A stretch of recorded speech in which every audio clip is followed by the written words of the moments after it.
rapport au... Axel, non, attends, on va redémarrer. Je te pose. Axel, vous êtes étudiant en droit, je vous trouve ici à la manifestation à Lyon, organisée contre les ordonnances.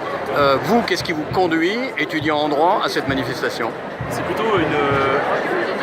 Enfin, j'en ai profité pour aller manifester contre la loi travail, mais c'est un tout de ce qui s'est passé cet été, la baisse des APL, notamment, qui touche les étudiants.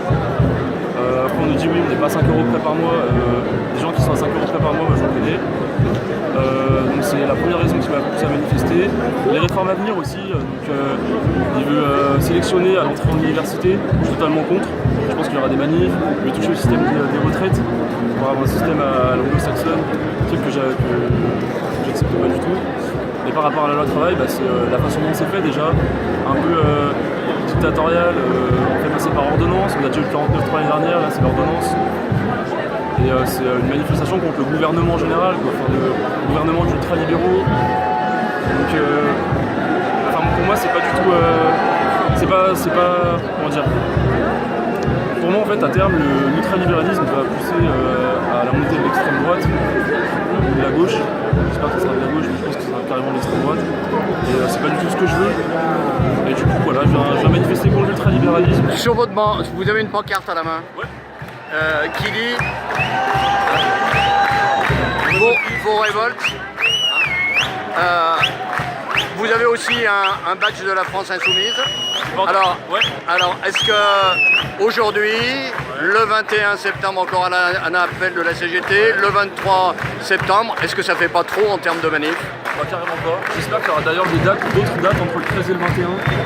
Parce que c'est pas une journée de manif, c'est pas 3 journées de manif pour faire changer la donne. C'est des manifs à répétition, des grèves à répétition, des grèves générales, des actions coup de poing vraiment j'espère qu'ils vont changer les choses. Après, c'est clair qu'une ou deux journées de manif, ça ne changera rien. Avec la loi travail, on a réussi, la première et la loi El Khomri, on a réussi à gratter quelques trucs. Après 11 ou 13 manifestations, je crois, là j'espère qu'on va réussir à en gratter un peu plus, même si le gouvernement dit que clairement il reculera devant rien, j'espère qu'il reculera. Alors vous êtes étudiant de droit, je ne sais pas de quel milieu social vous êtes originaire? C'est-à-dire niveau social, classe... Quel milieu social? Classe moyenne... D'accord, comment est-ce qu'on ressent ça du côté de vos parents, de vos grands-parents? Mes parents ne sont pas foncièrement de gauche, si vous voulez. Mon père il est de droite, ma mère elle sait pas trop non plus. Et du coup c'est vrai que j'ai pas forcément je viens pas forcément d'un milieu social forcément pour la manifestation ou quoi que ce soit, simplement que c'est de la solidarité quoi. Enfin, je trouve que c'est naturel d'aller manifester solidairement contre la classe des droits sociaux, contre la baisse des APL.